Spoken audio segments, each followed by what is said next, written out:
que el regreso de Cristo no sería físico ni corporal, sino espiritual.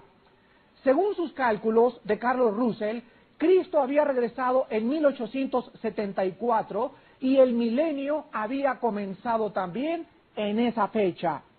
Con el propósito de anunciar esto y hacerlo oficial, fundó en 1879 la publicación que se llama La Torre del Vigía o El Heraldo de la Presencia de Cristo. Ustedes pueden reconocer los libros de los Testigos de Jehová.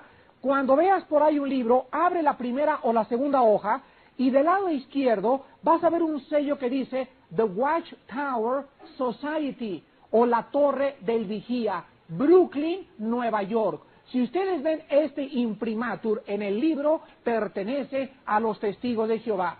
Y ese libro tendrá aproximadamente un 80% de verdad con un 20% de mentira, o sea, la levadura infiltrada con la verdad. Russell publicó 6 volúmenes que se llamaron Los Estudios de las Escrituras, y respecto a estos escritos, Russell escribió lo siguiente: estos libros son la primera explicación clara que se ha hecho del plan divino. Mientras tanto, este caudillo religioso continuaba sus estudios de profecía. Sufría él un proceso judicial por inmoralidad, por negocios fraudulentos y por divorcio. Vendía trigo milagroso, vendía frijoles del milenio, que si sembrabas en tu jardín podría tener el milenio en tu casa, y vendía semillas maravillosas de algodón a todas las personas que le seguían. Esto lo hizo enfrentar la corte de los Estados Unidos y ser puesto en la prisión por negocios fraudulentos. Además, vendía remedios milagrosos para la apendicitis, la tifoidea y el cáncer. Damas y caballeros, si nosotros hubiéramos consultado en los tiempos de Russell Deuteronomio capítulo 18, versículo 22, o si cualquier persona en esta mañana está en las garras de esta secta y leyera Deuteronomio 18, versículo 22, se ahorraría muchos dolores de cabeza respecto a si son verdad o no son verdad las enseñanzas de los Testigos de Jehová. En Deuteronomio 18, versículo 22, la Biblia dice: si el profeta hablare en nombre de Jehová y no se cumpliere lo que dijo, y si no se cumpliere lo que dijo, ni aconteciere, es palabra que Jehová no ha hablado. Con presunción la habló el tal profeta, no tengas temor de él. Entonces, con el surgimiento de tantos profetas en la historia de la iglesia cristiana, la Biblia nos dice claramente cómo podemos distinguir cuando una persona está hablando en el nombre del Dios de la Biblia, el Padre de Abraham y de Isaac y de Jacob, el Padre de Jesucristo nuestro Señor, o cuando el profeta está hablando de su propia cosecha. Quiero demostrarles a ustedes la falsedad de las profecías de Carlos Russell para que ustedes, si pertenecen al grupo de los Testigos de Jehová, vayas con tu secta y les digas a los dirigentes por qué Carlos Russell cae bajo la condenación de Deuteronomio 18:22. Vean ustedes cómo él fue un falso profeta. En 1990 profetizó que los tiempos de los gentiles, o sea, Carlos Russell dijo que los tiempos de los gentiles terminarían en 1914. Sin embargo, esto no se verificó hasta 1967, cuando el general Moshe Dayan entró y recobró por primera vez en la historia una parte de Jerusalén. En 1889, Carlos Russell escribió: dentro de los siguientes 26 años, todos los gobiernos actuales serán derribados y disueltos. Sería esto en 1915 y sin embargo no sucedió. En 1891 profetizó que para 1914 también ninguna iglesia cristiana permanecería en pie. Y dijo también que el Armagedón tendría lugar en 1914 y que para este mismo año se acabaría la Iglesia Católica Romana, todos los bancos, las escuelas, y sería el año que marcaría el fin del mundo. Damas y caballeros que pertenecen a la secta de los Testigos de Jehová, ¿por qué no se cumplieron las profecías de Carlos Russell? Porque dice la Biblia, cuando no se cumplan, no es Jehová el que ha hablado de su propia presunción. Sin embargo, cuando yo confronto a los testigos de Jehová y con amor los invito a mi casa y me tocan la puerta, yo sé que la mayoría de ellos son engañados. Y los paso dentro de la casa y les muestro cómo su fundador, a la cual pertenecen ellos, fue un falso profeta. Después de que Russell murió en 1916, vimos que ninguna de sus profecías las pudo ver cumplidas mientras él vivía y mientras él estaba hablando acerca de todas estas cosas. Cuando murió Carlos Taze Russell, le siguió el juez que se llamó Joseph F. Rutherford. Fue el hombre que comenzó a cambiar las fechas y a decir que Russell se había equivocado. Fíjense nada más. Él toma la bandera de los testigos de Jehová y les dice, él se equivocó. Y él comenzó a poner otras fechas y él dijo que después de 15 o 20 años de las publicaciones que él hizo, tendría lugar el milenio. Rutherford escribió 100 libros que se han publicado en 80 idiomas. Y Rutherford comenzó a enseñar que todas las iglesias, menos los testigos de Jehová, eran satánicas, que todas eran del diablo. Y además comenzó a enseñar que ningún testigo de Jehová podía saludar a la bandera, porque también todos los gobiernos pertenecían al diablo. De esto voy a hablar más adelante cuando analicemos lo que la Biblia dice acerca de los gobiernos. El juez Rutherford murió en 1942 y actualmente el presidente mundial de esta secta, los Testigos de Jehová, se llama Nathan H. Knorr, K-N-O-R-R. Él es el presidente actualmente. Vamos a ver ahora las doctrinas que enseñan los testigos de Jehová acerca de la Biblia. Cuando ustedes quieran, hermanos en Jesucristo, distinguir a una persona inmediatamente si es cristiana o no es cristiana, les voy a decir cuál es el secreto. Pueden llegar a tu casa con una Biblia y nunca el diablo es más diabólico que cuando usa la Biblia. El diablo le citó las Escrituras a Jesucristo en la tentación y le dijo, escrito está, a sus ángeles mandará que te rescaten. Entonces el hecho que una persona tenga una Biblia no garantiza para nadie que sea cristiano. Acordémonos de la parábola de Jesucristo con las vírgenes, que cuando el Señor venga va a haber 10 vírgenes, ¿con qué? Con lámparas. Lámpara es a mis pies tu palabra. La Biblia es la lámpara, pero el aceite, el Espíritu Santo, sin la Biblia, la hace una letra muerta. Entonces Cristo dijo que cuando venga Cristo van a haber 10 vírgenes y solamente 5 tenían aceite. Y las demás, aunque tenían lámpara, se van a quedar aquí en la tierra.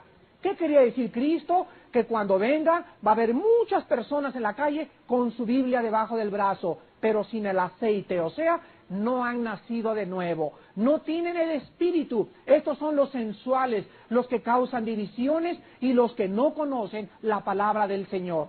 Entonces, cuando quieran ustedes distinguir cuando una persona es cristiana o no es cristiana, pregúntale siempre, Señor fulano de tal, de acuerdo a la religión a la que usted pertenece, ¿cómo se llega al cielo? Esa es la pregunta más grande que una persona que pertenezca a una secta no puede contestar. Si te dice portándome bien, si te dice por las obras, si te dice a través de mi iglesia, si te contesta a través de sacramentos, si te contesta no haciéndole mal a nadie, tú sabes en tu corazón que él no es cristiano. Y cuando tú quieras saber si es cristiano, la persona te va a contestar, amigo mío, yo voy a entrar al cielo, porque un hombre murió por mí en una cruz, y por la sangre preciosa que Él derramó, Dios me concede un perdón gratuito, por lo tanto yo entro al cielo por la gracia y la obra de Cristo en la cruz del Calvario. Cuando esa persona te conteste eso, le das un abrazo y le dices, bienvenido hermano en Jesucristo. Entonces es muy importante que nosotros sepamos que las doctrinas de los testigos de Jehová, no conocen los testigos de Jehová absolutamente nada acerca de la salvación. No conocen nada de la obra expiatoria de Cristo, de la fe, del arrepentimiento, el nacer de nuevo, la justificación y la santificación. No le dan importancia a estas doctrinas. Sus temas favoritos son la organización triple de Satanás, la batalla del Armagedón y el reino teocrático. Pero cuando los metes a doctrina, comienzan a patinar porque no conocen absolutamente nada, repito, de las doctrinas fundamentales de la palabra de Dios.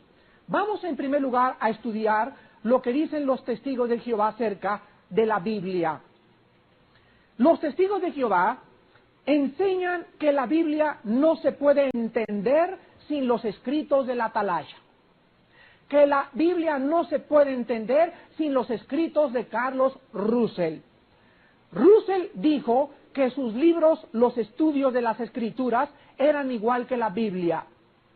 Y además Russell advirtió el peligro de leer la Biblia sin la ayuda de sus libros. Sin embargo, ¿qué dice la Biblia? Segunda de Pedro, capítulo 2.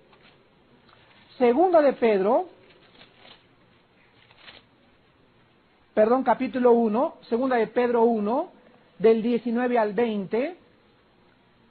Segunda de Pedro 1, del 19 al 20, dice la Biblia: tenemos también la palabra profética más segura, a la cual hacéis bien en estar atentos como a una antorcha que alumbra en lugar oscuro, hasta que el día esclarezca y el lucero de la mañana salga en vuestros corazones. Escuchen el versículo 20. Entendiendo primero esto, que ninguna profecía de la Escritura es de interpretación privada, porque nunca la profecía fue traída por voluntad humana, sino que los santos hombres de Dios hablaron siendo inspirados por el Espíritu Santo. La palabra privada o interpretación privada en el griego significa de uno mismo. O sea, nadie puede venir a la Biblia y decir esto quiere decir esto sin tomar en cuenta Génesis, Éxodo, Levítico, Ezequiel, Apocalipsis, Efesios y Romanos. Porque la Biblia es un todo. Y no podemos formar un cuerpo de doctrina sin tomar en cuenta los otros contextos de toda la Biblia. Y cuando agarramos nosotros un texto o un versículo y lo sacamos de lo demás y formamos un cuerpo de doctrina alrededor de lo que estamos sacando, hemos convertido la Biblia en una herejía. La palabra herejía significa una verdad llevada al extremo. Una verdad llevada al extremo o algo sacado fuera de su contexto. Entonces Carlos Russell, al haber dicho que sus escritos explicaban la Biblia, encontramos la falsa profecía de este hombre, porque nosotros necesitamos el Espíritu Santo y Él es nuestro Maestro. Él prometió guiarnos a toda la verdad. Vean Juan capítulo 14. Juan capítulo 14, versículo 26.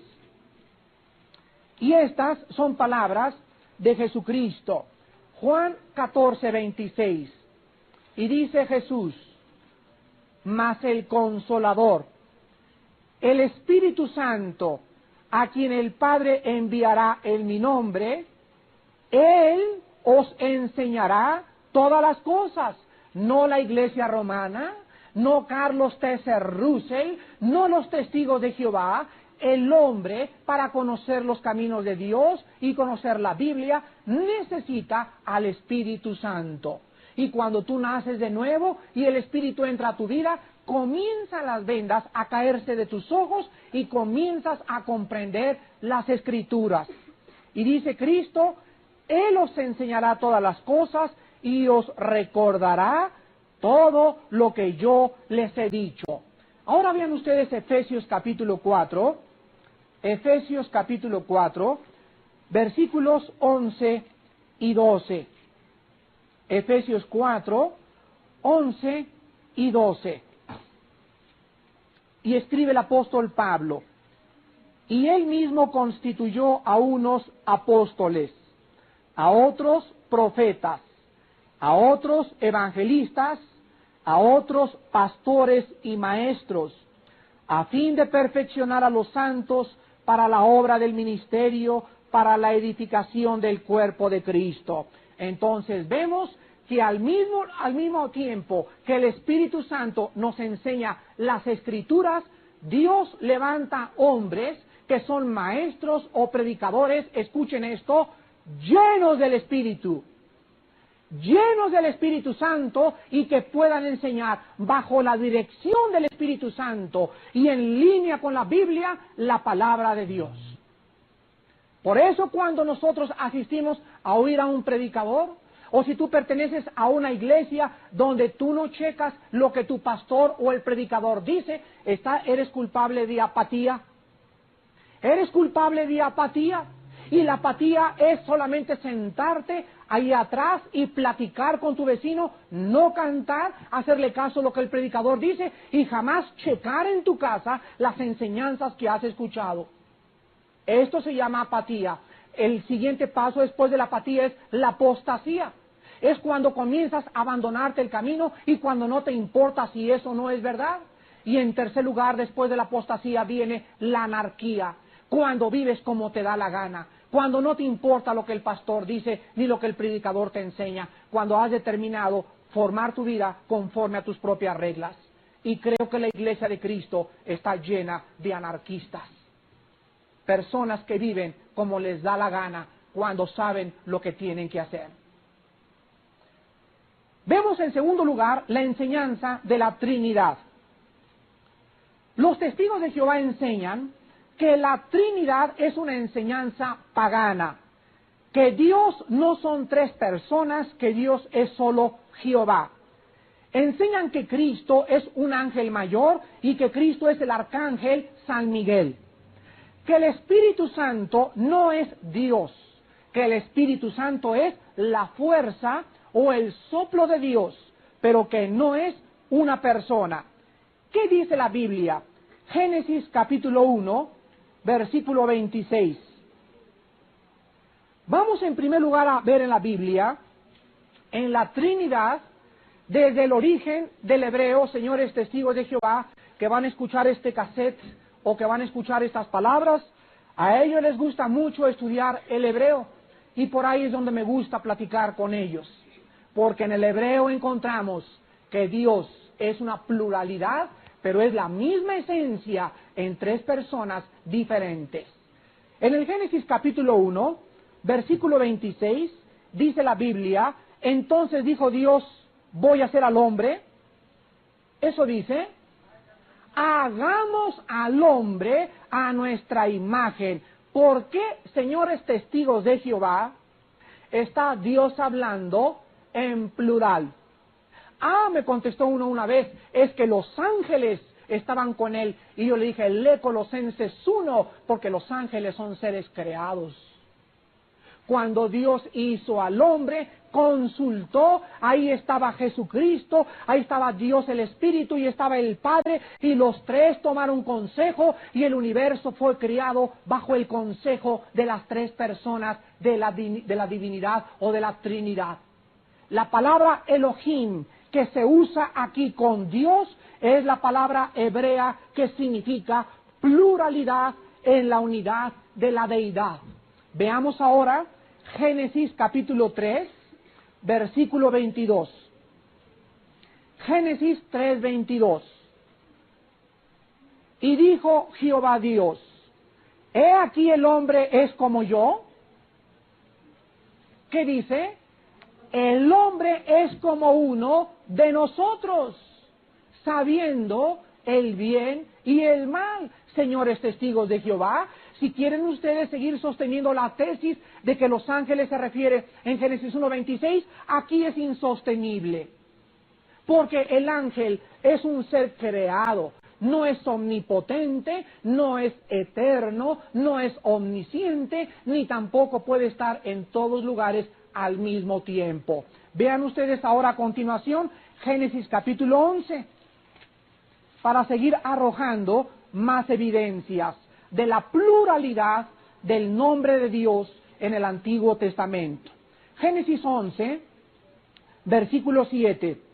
Ahora pues, descenderé, eso dice, descendamos y confundamos allí su lengua para que ninguno entienda el habla de su compañero. En la torre de Babel, cuando el hombre comenzó a adorar a las estrellas y a querer hacerse un nombre para ellos, Dios le dijo al Espíritu y le dijo al Hijo divino, eterno en deidad con él, descendamos, hagamos y no sea que el hombre sea como uno de nosotros. Veamos ahora en Isaías capítulo 6, Isaías capítulo 6, versículo 8,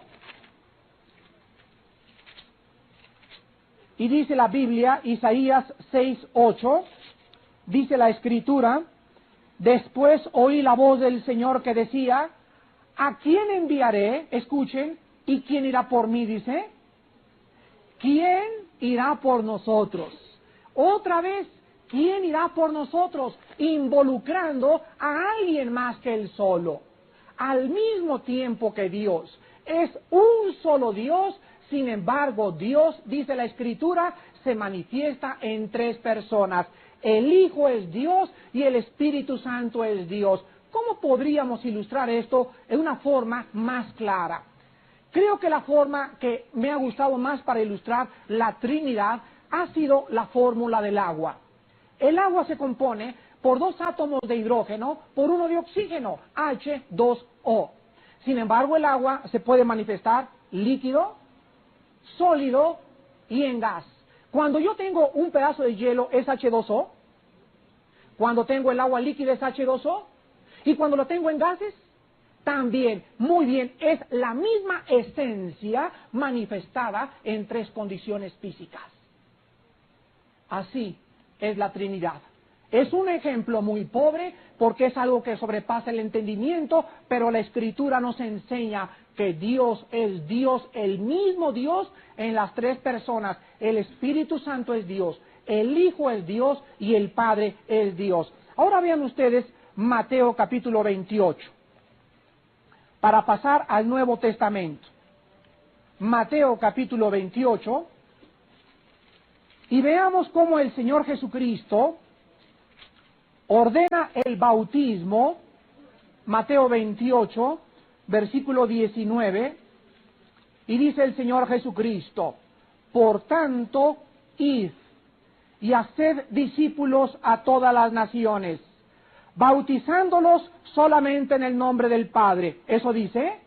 No, bautizándolos en el nombre del Padre. Escuchen esto, y en el nombre del Hijo y en el nombre del Espíritu Santo. Si el Espíritu Santo fuera solamente la fuerza, no sería un nombre.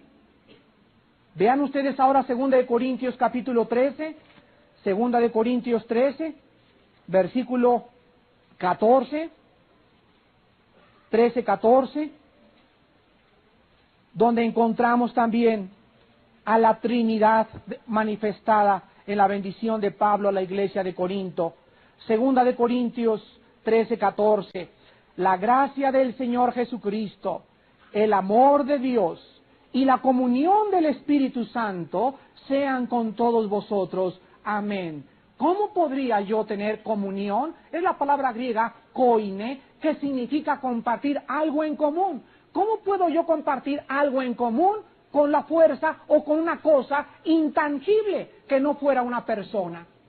Sin embargo, la Biblia dice que el cristiano tiene comunión con el Espíritu de Dios. Y Él intercede por nosotros, dicen Romanos, porque como hemos de pedir, no sabemos, mas Él intercede con gemidos indecibles. ¿Cómo podría algo intangible interceder por nosotros cuando la Biblia dice que el Espíritu Santo oye? El Espíritu Santo se le puede contristar, le podemos causar dolor, el Espíritu Santo se le puede mentir. En Hechos 5, Pedro le dice a Ananías, ¿por qué has mentido al Espíritu de Dios? Señores testigos de Jehová, si el Espíritu Santo no fuera una persona, ¿cómo podríamos nosotros mentirle? Dios es uno solo, entonces resumimos, pero manifestado en tres diferentes personas, y las tres tienen los mismos atributos divinos. Número 3, las enseñanzas acerca de Jesucristo. Los testigos de Jehová enseñan que Jesucristo no es el eterno Hijo de Dios y Creador de todas las cosas. Ellos, aun cuando hablan de Cristo como el Hijo de Dios, no creen, sin embargo, escuchen esto, que Jesús es Dios hecho carne. Esta es la herejía más grande de esta secta. No creen que Jesucristo es Dios hecho carne. En el libro de Estudios de las Escrituras, el juez Russell dijo, nuestro Redentor existió como espíritu antes de ser hecho carne y vivir entre los hombres, pero Él es el arcángel Miguel. Según ellos, entonces Jesucristo es una de las muchas criaturas espirituales que Dios ha creado. Sin embargo, ¿qué dice la Biblia? Juan 1:1. Juan capítulo 1, versículo 1. En el principio era el Verbo, y el Verbo era con Dios, y el Verbo era Dios. En el principio era Cristo, Cristo estaba con el Padre y al mismo tiempo coexistían iguales, los dos eran el mismo Dios. Vean ustedes ahora Juan capítulo 14. Juan capítulo 14, versículos 8 y 9. Juan 14, del 8 al 9. Felipe le dijo, Señor, muéstranos al Padre y nos basta. Jesús le dijo, tanto tiempo hace que estoy con vosotros y no me has conocido, Felipe. El que me ha visto a mí, el que me ha visto a mí, señores testigos de Jehová, ha visto al Padre. ¿Cómo pues, dices tú, muéstranos al Padre? Felipe, él se acerca, el famoso evangelista, y le dice, mira, tú nos has hablado durante 3 años de alguien que está ahí arriba, muéstranos, dinos quién es ese Dios. Y Felipe Jesucristo se vuelve a ellos y les dice, yo y el Padre somos la misma persona. Vean ustedes ahora el capítulo 10 de Juan. Retrocedamos al capítulo 10, versículo 30.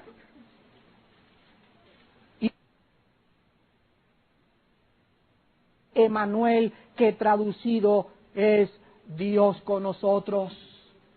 Ahora comparémoslo con Isaías capítulo 9. Isaías capítulo 9, versículo 6.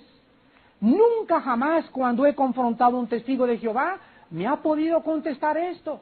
Le digo, querido amigo, tú niegas que Cristo es Dios, ¿verdad? Y me dice sí, y yo le contesto, si yo te pruebo con la Biblia que Jesucristo es el Jehová y el Yahvé del Antiguo Testamento es el Yoshua del Nuevo Testamento, ¿creerías? Y me dice, pruébemelo, y le enseño Isaías capítulo 9, versículo 6. Y dice en Isaías 9, versículo 6, está profetizando el nacimiento de Cristo, y dice, porque un niño nos es nacido, hijo nos es dado, y el principado sobre su hombro, escuchen esto, y se llamará su nombre admirable, consejero, escuchen, Dios fuerte, Padre eterno, príncipe de paz. Y dice la Biblia en el Antiguo Testamento, yo Jehová no comparto mi gloria con nadie, pero sin embargo al Hijo se le llama Dios y Padre. Jesucristo no era un gran ser moral. Jesucristo no era un ángel, señores testigos de Jehová. Jesucristo no fue un gran filósofo. Jesucristo era Dios encarnado. Vean ustedes a continuación en este mismo pasaje en Romanos capítulo 9. Romanos capítulo 9, versículo 5. Romanos 9, 5. Tantas evidencias que hay en toda la Biblia. Romanos 9, 5. Escuchen esto. Dice, de quien son los patriarcas y de los cuales, según la carne, vino Cristo, el cual es Dios sobre todas las cosas, bendito por los siglos. Amén. Vean ustedes Tito capítulo 2. Tito capítulo 2, versículo 13. Tito 2:13, aguardando la esperanza bienaventurada y la manifestación gloriosa de nuestro gran Dios y Salvador Jesucristo. Dios y Salvador Jesucristo. Vean primera de Timoteo capítulo 3, está antes de Tito. Primera de Timoteo 3:16, 3:16. E indiscutiblemente grande es el misterio de la piedad. Dios fue manifestado en carne, justificado en el Espíritu, visto de los ángeles, predicado a los gentiles, creído en el mundo y recibido arriba en la gloria. Es claro entonces que la enseñanza bíblica nos dice que Cristo es Dios hecho carne. Vemos ahora también en Mateo capítulo 4, que si Cristo fuera un ángel, como los testigos de Jehová enseñan, no se le puede adorar. Escuchen esto, porque la Biblia dice y prohíbe la adoración de los ángeles o de cualquier otra criatura. Vean Mateo capítulo 4, versículo 10. Entonces Jesús le dijo a Satanás, vete Satanás, porque escrito está, al Señor tu Dios adorarás y a Él solo servirás. Vean ahora Romanos 1:25. Romanos 1:25. Y dice en Romanos 1:25, ya que cambiaron la verdad de Dios por la mentira, honrando y dando culto ¿a quiénes? A las criaturas. Y los ángeles son criaturas también. Y la Biblia dice que no se les debe rendir culto a nadie en el cielo ni debajo de la tierra más que a Dios. Ahora vean ustedes, comparando esto, Hebreos 1:6. ¡Qué cosa tan tremenda! Hebreos 1:6. Y aquí encontramos que los ángeles, los ángeles, son los que rinden culto a Dios. Hebreos 1:6. Y otra vez, cuando introduce ¿a quién? Al primogénito, o sea, a Jesucristo, en el mundo dice, adórenle todos los ángeles de Dios. Entonces Jesucristo, si fuera un ángel, no podría recibir adoración de personas que son iguales a Él. Pero la Biblia enseña que el único digno de adoración es el Padre, el Hijo y el Espíritu de Dios. Es por lo tanto Cristo el Creador de todas las cosas. Vean Colosenses capítulo 1, versículos del 13 al 17. Colosenses 1, del 13 al 17. Los testigos de Jehová enseñan que Jesucristo fue creado, que Jesucristo es igual que los ángeles. Y Colosenses 1, del 13 al 17 dice, el cual nos ha librado de la potestad de las tinieblas y trasladado al reino de su amado Hijo, en quien, o sea, en el Hijo, en quien tenemos redención por su sangre, el perdón de pecados. Escuchen, Él o sea, está hablando de Cristo. Es la imagen del Dios invisible, el primogénito de toda creación. Porque en Él fueron creadas todas las cosas, las que hay en los cielos y las que hay en la tierra, visibles e invisibles, sean tronos, sean dominios, principados o potestades. Todo fue creado por medio de Él y para Él, y Él es antes de todas las cosas, y todas las cosas en Él subsisten. Aquí se incluye a los mismos ángeles. Cristo creó a los ángeles y los creó por causa de Él y son creados para Él, para su gloria, y los ángeles fueron creados para decir: salve, santo, santo, santo, santo, y ningún ángel ha recibido en la Biblia la adoración del hombre. Pero cuando se acercó Tomás a Jesucristo y Jesucristo le mostró sus llagas en su costado y en sus manos, ¿qué le dijo Tomás? Se hincó delante y le dijo: mi Señor y mi Dios. Y Jesucristo aceptó la adoración de Tomás. Señores testigos de Jehová, Jesucristo no es un ángel creado. Jesucristo no es un ser y una criatura más como todos ustedes enseñan. La Biblia es clara y transparente enseñándonos que Jesucristo es el mismo creador de todas las cosas. En la próxima clase continuaremos con este estudio, pero qué maravilloso es que Dios nos haya dejado su santa palabra, que podamos escudriñarla, que podamos estudiarla, que podamos amarla y que le podamos decir al Señor, oh Dios, lámpara es a mis pies tu camino y lumbrera en mis pasos. La exposición de tu palabra nos alumbra los ojos, en ella somos santificados porque ella es la verdad. Y mientras el hombre no conozca la Biblia y el hombre se apegue a su organización o a su religión sin comparar las enseñanzas con la palabra de Dios, el hombre siempre vivirá engañado. Jesucristo dijo: yo soy la verdad, y el día que el Hijo del Hombre os liberte, conoceréis verdaderamente la libertad. ¿No quisieran muchas personas en esta mañana venir a la cruz del Calvario? ¿No quisieras entregarle tu vida a Jesucristo? ¿No quisieras decirle a Dios hoy llegando a tu casa: oh Señor, yo creo que tú eres el Cristo y el Mesías?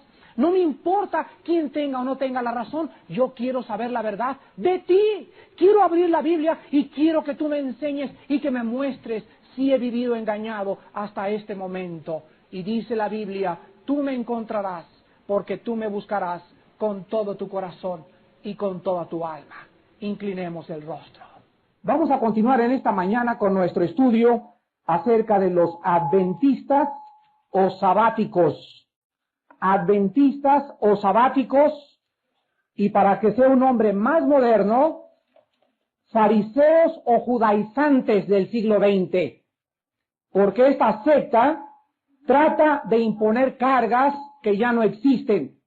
Cargas que pasaron en el pacto bajo la ley y que ahora estamos en el pacto bajo la gracia, y no han podido ellos discernir claramente la diferencia entre estar bajo la ley y bajo la gracia. Vamos a ver en tercer lugar en esta mañana que los adventistas también enseñan, después entraremos al estudio del sábado y del domingo, enseñan que Satanás y los demonios y todos los malos espíritus serán completamente aniquilados, pero que no van a sobrevivir el castigo eterno. Vuelvo a repetir, los adventistas enseñan que Satanás y los demonios serán destruidos completamente. Esto es, que no van a ser atormentados por los siglos de los siglos. Esta enseñanza también la enseñan los testigos de Jehová. Vamos a ver qué dice la Biblia en Mateo capítulo 25. La señora de White había escrito, antes de que leamos este pasaje, la señora de White había dicho que el castigo eterno no existía. La señora de White fue la fundadora de los adventistas y ella negó que existiera el castigo eterno. En Mateo 25, versículo 46, dice la Biblia estas palabras: Mateo 25:46. E irán estos al castigo eterno, y los justos a la vida eterna. La palabra castigo eterno aquí en el griego es la palabra kolasis con K, y significa tormento perpetuo o castigo sin tener un fin. Entonces la construcción gramatical original en el griego no nos da lugar a especulaciones, ni a poder pervertir este pasaje, ni destruir su sentido hermenéutico y poder decir que el castigo eterno es aniquilación total. Vean ahora Marcos capítulo 9, versículos 43 al 44. Marcos 9, del 43 al 44. Es el Señor Jesucristo el que está hablando. Si tu mano te fuere ocasión de caer, córtala. Mejor te es entrar en la vida manco, que teniendo dos manos, ir al infierno, al fuego que no puede ser apagado, donde el gusano de ellos no muere y el fuego nunca se apaga. La misma construcción gramatical que encontramos en Mateo capítulo 25, la encontramos en estas palabras del mismo Jesucristo.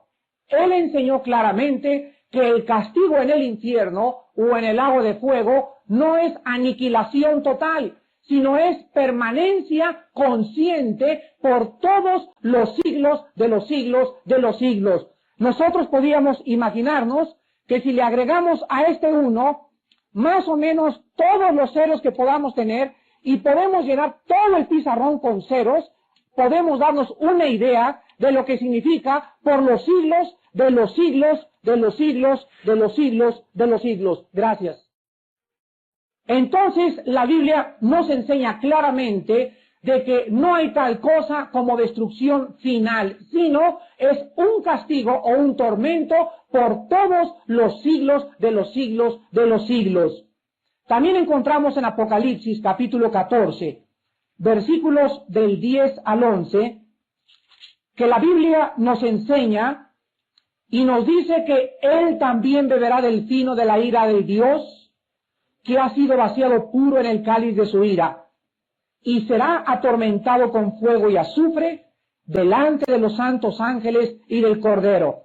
Apocalipsis 14:11. Y el humo de su tormento sube por los siglos de los siglos, y no tienen reposo ni de día ni de noche los que adoran a la bestia y a su imagen, ni nadie que reciba la marca de su nombre. Aquí encontramos, en tercer lugar, en la enseñanza novotestamentaria, que todos los adoradores del anticristo en la tribulación serán atormentados y el humo de su tormento sube por los siglos de los siglos de los siglos.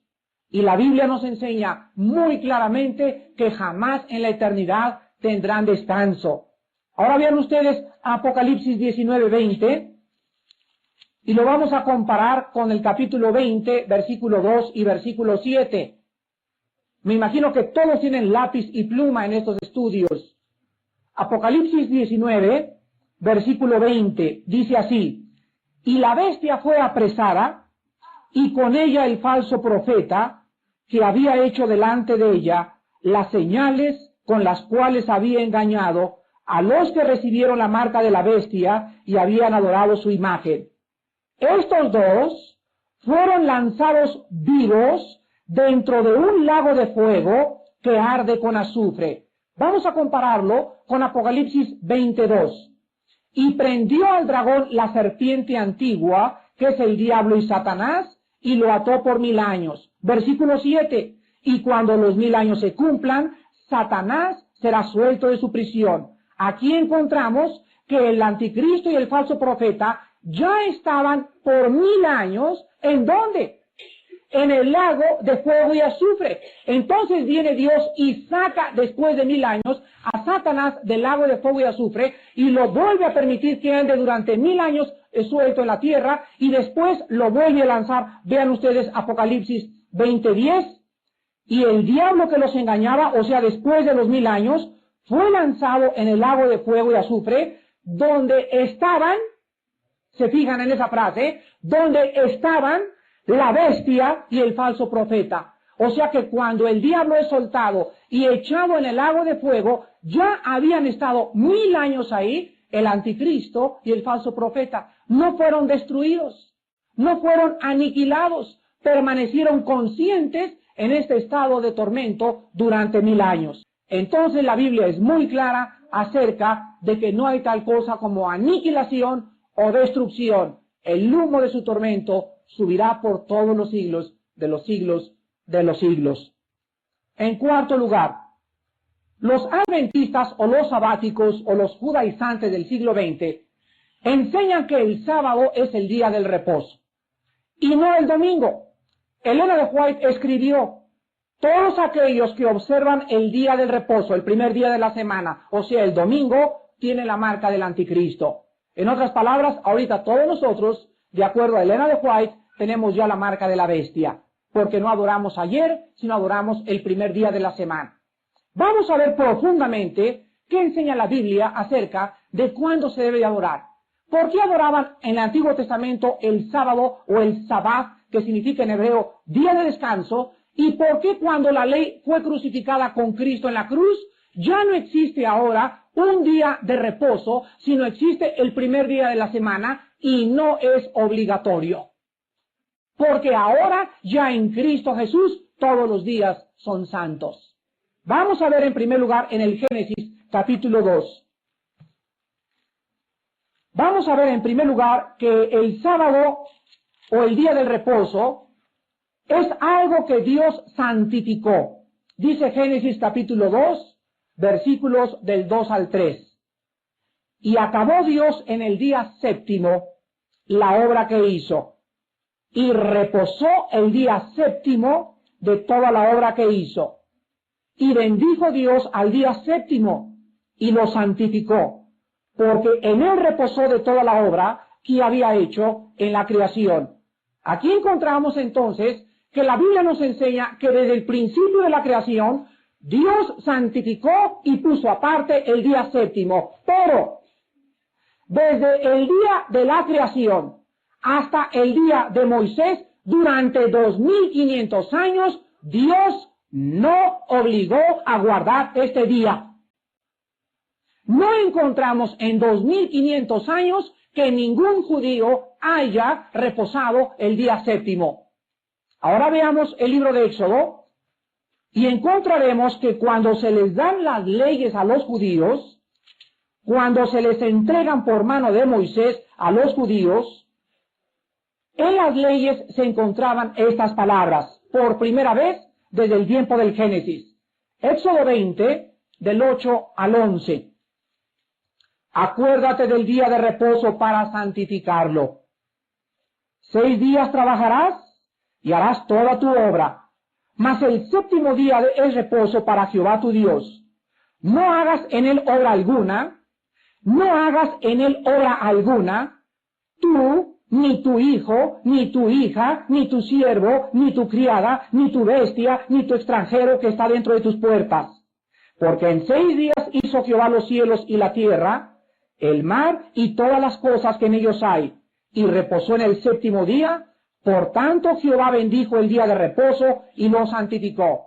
En el Antiguo Testamento era bien claro que Dios les ordenaba a los judíos que tenían que guardar como algo santo y separado el día del reposo. ¿Y saben ustedes a dónde llegó este mandamiento? Llegó el mandamiento cuando los rabinos comenzaban a enseñar que no deberían de trabajar. Alguien les contestó y les dijo: ¿y qué es trabajar para ti? Porque cuando yo me levanto en la mañana y me pongo los pantuflas para caminar en mi casa, estoy trabajando. Y cuando yo agarro un lápiz para escribir y firmar un cheque, estoy trabajando. Y cuando me dices que no puedo cargar ningún peso en el día de reposo, ¿a qué te refieres con no cargar un peso? Porque cuando me pongo un saco, entonces estoy cargando un peso. Entonces, ¿cuántos kilos o cuántos gramos debemos de cargar para no violar este día? Y llegaron las leyes a ser tan pesadas y tan grandes en los judíos que se les olvidó que no era el hecho de no trabajar, sino el día de santificar a Dios en este día. Y cuando vino Cristo, pues encontró a todos los judíos que guardaban el diezmo, guardaban el día de reposo, y cuando se caía un burro el sábado, y los judíos veían al burro que se caía, lo dejaban en la zanja. Y llega Jesucristo y les dice, ustedes no entendieron lo que mi Padre les quiso decir. ¿Acaso si un hombre está enfermo en el día de reposo, o si tu buey se cae a la barranca, no hay que sacarlo? Claro que sí, porque el día del reposo no fue hecho por el hombre, sino el hombre por el día del reposo. Habían pervertido todas las leyes y las enseñanzas de Dios. Ahora vean ustedes en Éxodo 31, que claramente la Biblia enseña que este día de reposo era la señal entre Dios e Israel. Era una señal entre Dios y los judíos. Así también como el pacto de la circuncisión fue algo entre Dios y los judíos, y ahora no se nos obliga a nosotros circuncidarnos. Dice en Éxodo 31, del 12 al 17, además habló Jehová a Moisés diciendo, tú hablarás a los hijos de Israel diciendo, en verdad, vosotros guardaréis mis días de reposo, porque es señal entre mí y vosotros, por vuestras generaciones, para que sepáis que yo soy Jehová, que os santifico. Así que guardaréis el día de reposo, porque santo es a vosotros.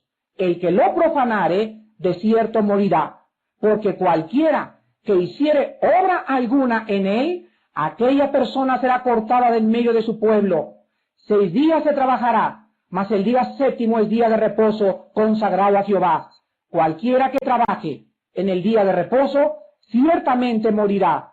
Guardarán pues el día de reposo los hijos de Israel, celebrándolo por sus generaciones por pacto perpetuo. Señales siempre entre mí y los hijos de Israel, porque en 6 días hizo Jehová los cielos y la tierra, y en el séptimo día cesó y reposó. Vemos entonces claramente que el día del reposo era un pacto entre Dios y los judíos, pero cuando nosotros encontramos en esta época algún adventista o alguna persona sabática o algún judaizante, nos dice lo siguiente. Pero recuerda, hermano, que se celebró por pacto perpetuo. Entonces la contestación es la siguiente. Si de veras ellos creen que el pacto perpetuo era solamente para ellos, y también para los gentiles en la iglesia, también el circuncidarse era pacto perpetuo en Génesis 17:13. También el celebrar la cena pascual en Éxodo 12:14 se celebra por pacto perpetuo. También el sacerdocio arónico en Éxodo 28:43 y en Números 25:13 es pacto perpetuo. El ofrecer sacrificios en Levíticos 3:17 es pacto perpetuo. Y el quemar incienso también en Éxodo 38 es pacto perpetuo. Entonces todo esto dice la Biblia que fue ordenado a Israel por pacto perpetuo. Señores judaizantes del siglo XX. Amigos adventistas, si ustedes siguen insistiendo en que el sábado es pacto perpetuo con Jehová, circuncídense también. También sigan celebrando la cena pascual. Sigan ordenando sacerdotes arónicos y síganle quemando incienso a Dios. Pero sin embargo, ellos mismos respetan todo lo demás. Pero lo único que sacan del pacto perpetuo es aquello que les conviene, adorar a Dios el día del sábado.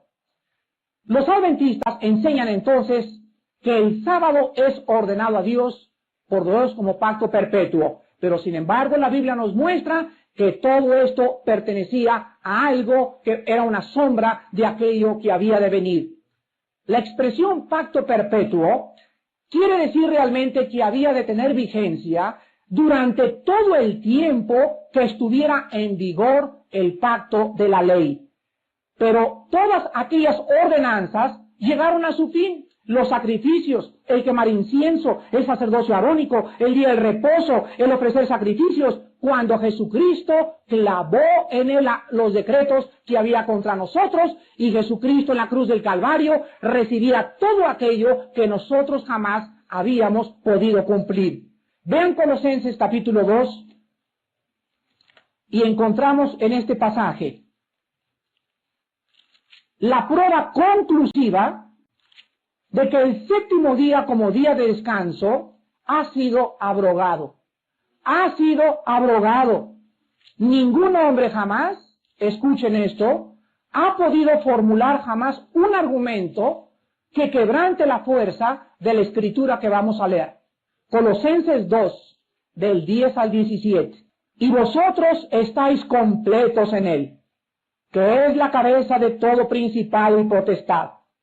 En él también fuisteis circuncidados con circuncisión no hecha a mano, al echar de vosotros el cuerpo pecaminoso carnal en la circuncisión de Cristo, sepultados con él en el bautismo, en el cual fuisteis también resucitados con él, mediante la fe en el poder de Dios, que le levantó de los muertos.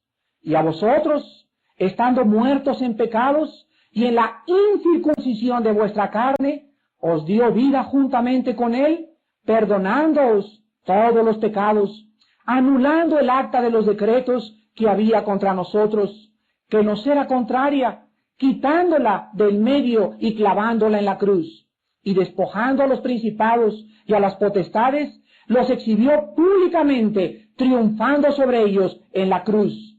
Por tanto, nadie os juzgue en comida o en bebida, o en cuanto a días de fiesta, luna nueva, o qué, o días de reposo, todo lo cual es sombra de lo que ha de venir, pero el cuerpo es de Cristo.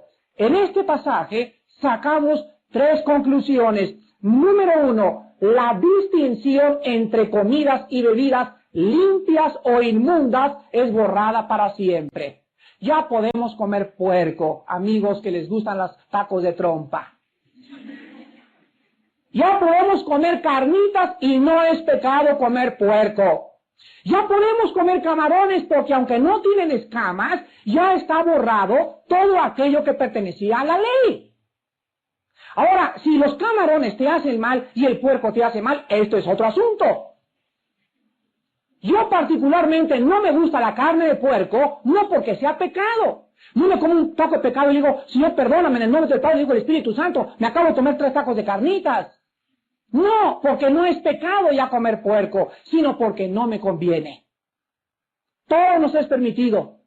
La vida cristiana es una vida de libertad. ¿Puede ser una discoteca? Sí, puede ser una discoteca. Pero recuerda hacerte la pregunta, ¿me conviene ir?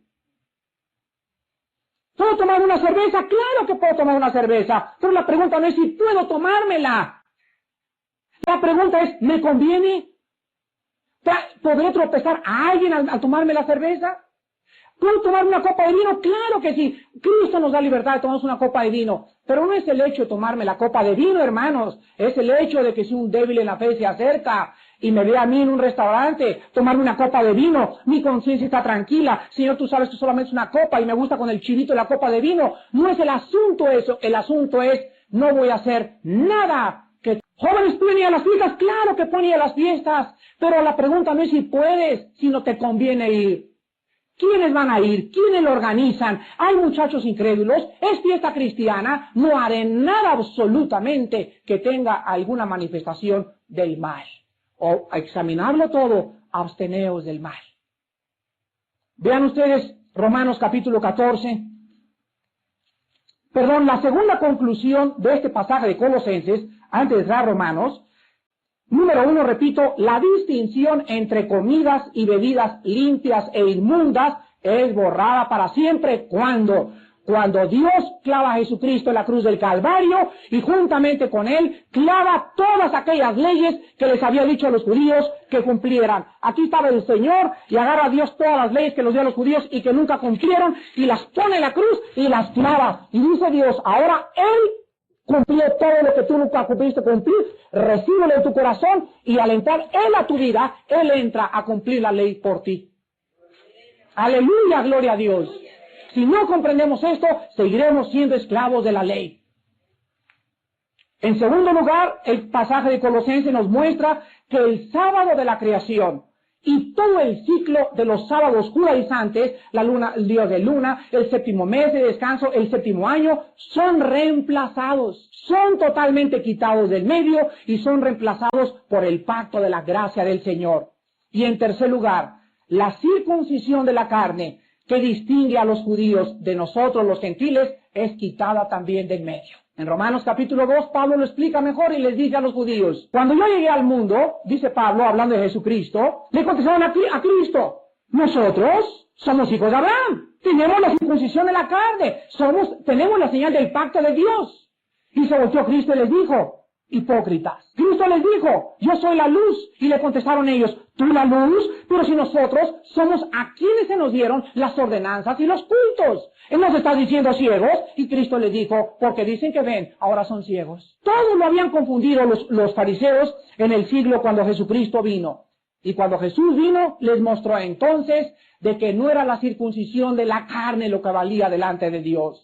Y en Romanos 2 dice la Biblia, Romanos capítulo 2 dice la Biblia, porque no es hijo de Abraham el que es circuncidado en la carne, sino en el Espíritu. Aleluya. Ahora ya no tenemos que circuncidarnos, porque ahora la señal entre Dios y nosotros es el Espíritu Santo. Nos ha sellado, es el sello entre Él y yo, de que yo le pertenezco. Dice Pablo a Timoteo, conoce Dios a los que son suyos. Aleluya, gloria a Dios. Veamos ahora Romanos capítulo 14. Y vamos aquí otra vez a demostrar que Pablo les demuestra a los cristianos que no deben de estarse peleando en la iglesia entre que si comes chivo o puerco o el sábado o el domingo, y les dice el capítulo 14 así, versículo 1 en adelante. Reciban al débil en la fe, pero no para contender sobre opiniones. Porque uno cree que se ha de comer de todo. Otro que es débil come legumbres. Aquí están los vegetarianos y los que comen puerco. El que come, no menosprecie al que no come. Y el que no come, no juzgue al que come, porque Dios le ha recibido. En otras palabras, estamos comiendo y comienza un pleito. Y me he encontrado miles de cristianos en esta circunstancia. Mira, si no eres vegetariano, te vas a ir al infierno. Mira, las lechugas y las verduras es lo mejor que para tu cuerpo. Y debes de comer esto y el otro, y tú debes de agradar a Dios así. Y esto, dice la Biblia, es de cristianos inmaduros espiritualmente. Si no le gustan los tacos de cochinita pibil así cargados de grasa, así feos, gordotes, y le encantan las patitas de puerco y se las come así, no lo juzgues. A él le gustan. Él tiene un patrón, y él le va a dar cuero. Pero tú no juzgues al que no come lo que tú comes. Si tú eres vegetariano, gloria a Dios. Si no eres vegetariano, gloria a Dios. No podemos entre nosotros juzgarnos por cosas que no pueden ser traídas al juicio de Dios. Dice más adelante en el versículo 5, uno hace diferencia entre día y día. Otro juzga iguales todos los días. Cada uno esté plenamente convencido en su propia mente. O sea, que vienen los sabáticos, es el sábado. Y nosotros decimos, es el domingo. No podemos decirles eso. Una vez llegó un sabático y dijo, $5,000 al que me muestre un solo versículo en la Biblia que diga que no debemos adorar el sábado. Y sale un predicador cristiano y dice, $25,000 aquel que me muestre que debemos guardar el sábado.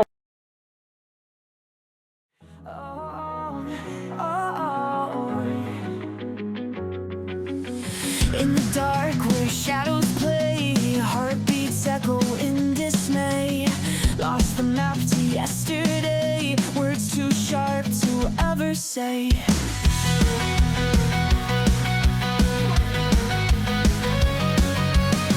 Ripped jeans and broken dreams, skate parks and silent screams. Moonlight dances on our schemes, we fly so high on Saturn wings. Tears fall like rain on a midnight show. We're bound by secrets only we know. Holding tight but letting go, this love is a reckless rodeo.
We're bound